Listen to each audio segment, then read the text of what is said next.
নমস্কার। ভারতবর্ষ হিন্দু রাষ্ট্র নয়, তাহলে কি ভারতবর্ষ ধর্মনিরপেক্ষ রাষ্ট্র? সেটা কি বললেন না, সেটাও তিনি বললেন না।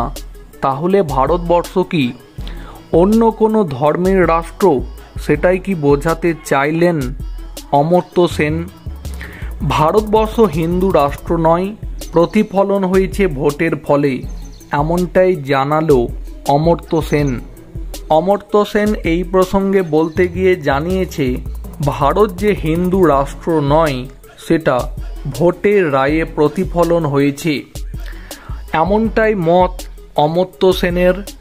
মোদী সরকারের কট্টর সমালোচক হিসাবে পরিচিত অমর্ত্য সেন জানালো, এবার লোকসভা ভোটের যে ফলাফল বের হয়েছে তাতে করে এটাই প্রমাণ হয়েছে, ভারতবর্ষকে হিন্দু রাষ্ট্র বানাতে যারা চেয়েছিল তাদের প্রচেষ্টা কিছুটা হলেও আটকানো সম্ভব হয়েছে।